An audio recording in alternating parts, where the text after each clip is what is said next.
Welcome to a new episode of Elevate Your Past with past presidents of NIRSA. I'm Michael Brito with the Rec Check Committee, and today our guest is David Davenport. David, can you please introduce yourself? Hello, my name is David Davenport. I'm the Director of University Recreation at Austin Peay State University, which is in Clarksville, Tennessee, and I am currently the NIRSA President for another week and a half. There you go. First question, how did you get into campus recreation and what was your first year as a NIRSA member? I got into campus recreation as an undergrad student at Appalachian State University. Basically, I didn't like some of the stuff that's going on. I didn't like a flag football call. I went to complain about it, and my supervisor, my then turned supervisor, told me if I can do better to come join. His name is Jim Eubanks, and he's been one of my mentors ever since, but he challenged me to, if you can do better, dude, come be a part of us. And the rest is history. My first NIRSA conference, I would say 89, 90. I attended a regional conference at Emory University in Atlanta. It was Region 2 conference. Nice.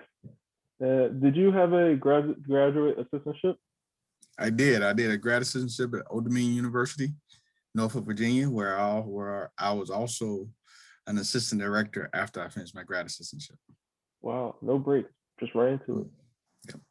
All right, so thinking about the presidency role, before then, what experiences did you have personally, professionally that made you feel qualified for the role? And then what was the switch that made you actually decide to apply? Well, I don't know if I really had anything that I thought I made me qualified. I've never been one of the individuals that I like to sit in the back seat and complain. I want to be the individuals that makes a difference. And sometimes you have to be in the front to do that. And sometimes you just got to be a little bit more engaged. But I have been a leader in my fraternity organization and in my professional civic organizations. So why not from the professional side, which is NIRSA? What hit the switch? Honestly, the members of NIRSA, some of the people I looked up to, their encouragement and their support to do so. And then one of my mentors who I had when I was at Old Dominion, his name is Kevin Marbury out at University of Oregon now. Once I saw he was a president, wanted to emulate him as much as I could. I saw that role as like, man, I don't think I can meet up to his statue and fill his shoes, but I want to be like him when I grow up, and that was part of it. Nice. So I know this has been, unconventional year. What has surprised you the most about holding the NIRSA presidency role? This year, the biggest surprises for me is, one, we're able to pivot and do things differently, but two, the amount of support from our members. It seems as though we had a lot more communication than I anticipated because of the unconventional year. And I think the really huge surprise for me was the fact that we had to cancel 2 NIRSA national conferences. I would have never thought that we were going to cancel conferences like that. But once I saw from behind the scenes what made sense and the reality and how big this really was, this pandemic, it was an easy call. Right, difficult.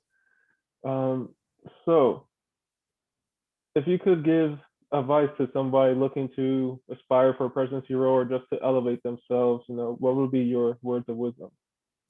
If I can give a word of advice, I would say get engaged and involved in as many aspects as you can. Get to know the nuances of how governance works. And if it's something you really want to do, don't sell yourself short. Aim high and move forward. Right. At the end of the day, being involved in different components and different understandings of what happens at a national association and understanding, for lack of a better word, those cogs of the wheel. Right. Good point. So throughout your experience and your leadership journey, what's been an impactful lesson that really stood out for you? The most impactful lesson during my leadership, you talking about as a board member or as in my president? No, just in your life. Well, one, never sell myself short. And two,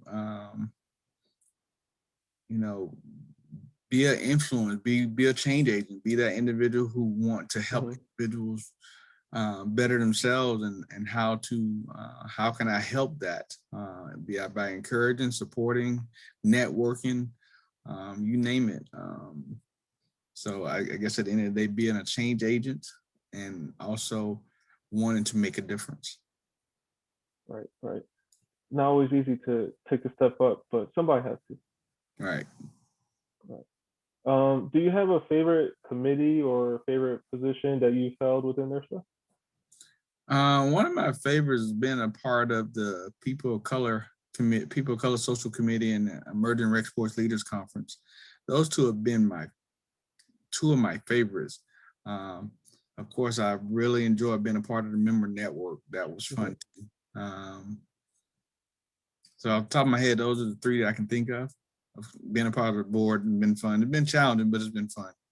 Right. A lot of involvement there. Mm-hmm.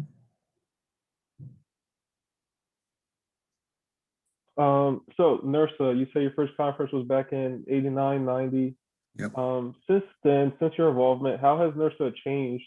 And then what excites you about our future moving forward? So what really changed, age myself out a little bit. We had a whole new governance chain, a governance structure we call the old governance and the new governance, where we had a vice president for every region, and we had that type of setup. Then we changed over to the member network and to the new governance. Mm-hmm. So I saw that change. What excites me moving forward is the fact that I know where we've come and I know where we can go, and I'm looking forward to that, where we're going. Of course, with all the pandemics of COVID and the pandemics of the civil discourse Mm-hmm. and political fronts that are happening, it's changed the trajectory a lot and our focus, but it's also given us something to grab onto and to be relevant about and within. Of course, the educational component and being relevant on our campuses are important, but I think those global opportunities will show how relevant we are and how meaningful we are and how many people we do impact. All right. I think people's eyes are open to how things are, and people should definitely be aware by this point. Now, the next step, is action. Right. Right. So for campus recreation as a profession, what are some of the keys that you try to focus on, or what are some components when it comes to advocating for this as a profession? What's important? Being relevant on our campuses. Mm-hmm. It's so easy to overlook the recreation side of things by people who are not recreation folks or people who don't get it. Mm-hmm. Being relevant on campus, that we are an important ingredient. I call it being, we provide opportunity for healthy mind, healthy body. We teach those transferable skills. I call it classroom without walls. That people get every day, not just in our field, but who cut past through our doors, from simple things like conflict resolution to time management to things dealing with budgets to how to get that education experience, how to learn the program, how to fit diversity into all of our aspects of our lives, and how to deal with folks on a day-to-day basis that may not particularly have our background or they even look like us. It just opens a wide gamut of opportunity for us. But the one, if I could use one word, I would just say, being relevant. As our tagline is leaders in collegiate recreation, but we're relevant. We're an important piece. That's very well put. I like the classroom without walls. Great saying. So as your NIRSA presidency is wrapping up, what's been your favorite part, and what's been a difficult part? I think my favorite part is the friends I made, not just on the board, but in different committees, and as I got to attend a little bit more different opportunities. Most difficult part was dealing with the COVID year and some of the things that went along with the not just COVID, but the civil unrest and having to deal with stuff professionally and personally, because as things happen, not only was I impacted and I had to serve in a role, but I was also impacted as a parent and as a Black man in America. That personally, it was heart wrenching, and it had some very difficult moments. So yeah. Very well put. I think the association has still been able to grow during this year, despite the limitations and canceling of conferences. And I know there's a lot of thought and planning into that. So Right. I want to say good job on your front too. Appreciate it. Thank you. So that's all the questions I have. Now we have our rapid fire section. So we just have some quick hitters, and you tell me what comes to mind. All right. So do you have a standout or favorite NIRSA conference?